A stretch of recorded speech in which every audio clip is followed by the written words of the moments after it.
कहते हैं भारत की धड़कन चाय में बसती है। गली चौराहों से लेकर विश्व के किसी भी कोने तक एक कप चाय लोगों को जोड़ देती है। चाय सिर्फ जुबान में स्वाद नहीं घोलती, बल्कि रिश्तों में मिठास भी ला देती है। इसी चाय के प्याले से निकली है वो प्रेरणादायक कहानी जिसने भारत को दिया एक दमदार नेतृत्व। वडनगर स्टेशन का वो छोटा सा चाय का स्टॉल, जहां एक नन्हा बालक अपने पिता के साथ यात्रियों को चाय परोसता था। थके हुए यात्रियों को गर्मा गर्म चाय देना, मुसाफिरों की बातें सुनना, उनकी तकलीफों को समझना और वही समझ आगे चलकर उनकी सबसे बड़ी ताकत बनी।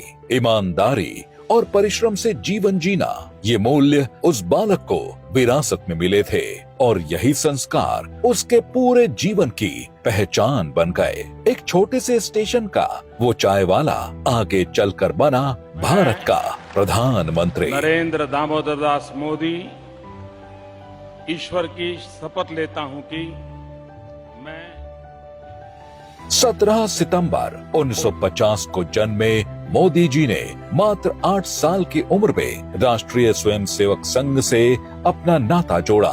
1960 के दशक के अंत में वे आरएसएस के स्थायी सदस्य और 1972 में प्रचारक बनाए गए। 1975 में इंदिरा गांधी सरकार की ओर से घोषित आपातकाल के दौरान उन्होंने अंडरग्राउंड रहते हुए सरकार विरोधी पर्चे बांटे और कैदियों के परिवारों की देखभाल की। इसके बाद उन्होंने संघ में विभिन्न पदों पर जिम्मेदारियों को संभाला। 1987 में मोदी जी को भाजपा में गुजरात शाखा के प्रमुख के रूप में संगठन मंत्री का महत्वपूर्ण पद दिया गया। 1990 में मोदी जी भाजपा के सह संस्थापक आडवाणी जी की प्रसिद्ध रथ यात्रा के गुजराती खंड के प्रभारी बनाए गए। मोदी जी ने हर जिम्मेदारियों को बखूबी निभाया। संघ के कार्यकर्ता से शुरू हुआ ये सफर जन सेवा, राष्ट्र सेवा और संघर्ष से गुजरता हुआ भारत की राजनीति में एक नया इतिहास रच गया। 2014 में जब नरेंद्र मोदी जी ने प्रधानमंत्री पद की शपथ ली तो ये सिर्फ सत्ता परिवर्तन नहीं था, ये उस हर आम आदमी की जीत थी जो सपने देखने की हिम्मत करता है। क्योंकि देश की राजनीति में ऐसे भी चेहरे थे जो उनकी राह में रोड़े सिर्फ इसलिए अटका रहे थे क्योंकि वे बचपन में चाय बेचा करते थे।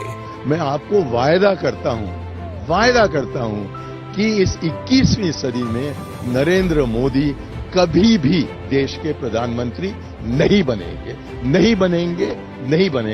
लेकिन यहाँ आकर चाय का वितरण करना चाहते हैं तो हम उनके लिए कुछ जगह बना रखते हैं। चाय पर चर्चा से लेकर लाल किले की प्राचीर तक मोदी जी ने दिखा दिया कि भारत का बेटा चाहे किसी भी पृष्ठभूमि से हो, अगर इरादे मजबूत हो तो दुनिया के सबसे बड़े लोकतंत्र की बागडोर संभाली जा सकती है। आज मोदी जी सिर्फ भारत के प्रधानमंत्री नहीं बल्कि करोड़ों भारतीयों के सपनों की आवाज है। उनका जीवन हमें सिखाता है कि बड़ा बनने के लिए जरूरी नहीं कि चांदी की चम्मच लेकर ही पैदा हुआ जाए। कठोर परिश्रम, मजबूत इरादे और सच्ची लगन से सब हासिल किया जा सकता है। मोदी जी का जीवन सिर्फ एक स्टेशन से पीएम आवास तक का सफर भर नहीं है, ये एक भारतीय के संघर्ष की कहानी है। एक कप चाय की खुशबू से शुरू होकर करोड़ों सपनों का रंग बन जाने तक की कहानी है।